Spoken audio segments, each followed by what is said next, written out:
రైతన్నలకు అందరికీ నమస్తే అన్న. ఈ అరటి రైతులు మొత్తము మన పులివెందుల ఏరియానే కాకుండా, తాడిపత్రి ఏరియానే కాకుండా, మన ములకల్చెరు ఏరియా టమాటాకి ఏ ప్రసిద్ధిలో ఉందో అదేవిధంగా మన రైతన్నల అందరూ సాగు చేసుకోవాలని మరీ కోరుకుంటా ఉండా. పోతే ఈ G9 వెరైటీ చక్కెరకేళి వేరే రకాలు వేయద్దండి. ఎవరైనా వేసుకునే రైతులుంటే ఒకటే ఏలక్కి రకం మాత్రం వేయండి. మార్కెట్లో ఎప్పుడూ ఉంటుంది, 24 గంటలు మార్కెట్ ఉంటుంది.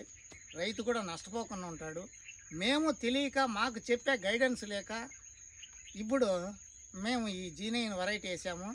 దీంతో రైతు లాస్ అవుతాడు. ఏలక్కి వేసుకుంటే నెల రోజులు కాయ చెడిపోకుండా అట్లే ఉంటుంది. కాబట్టి ఏలక్కి పంట పెట్టండి. హైట్ ఎక్కువ వచ్చినా పర్వాలేదు.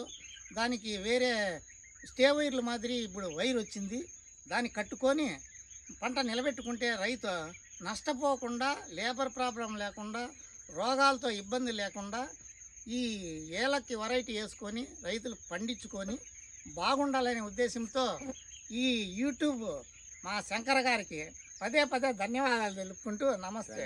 రైతులందరికీ ఒకసారి నమస్కారాలతో ముగిస్తున్నామండి. సంతోషంగా. సాటి రైతన్న తోటి రైతన్నల బాగు కొరకు మంచి సలహా అయితే ఇస్తున్నారు. దయచేసి ఇది అందరూ కూడా పాటించండి. పాటిస్తూ అందరూ ఆచరిస్తారని కోరుకుంటూ రేపటి కోసం రైతుల కోసం మీ శంకర్. Thank you.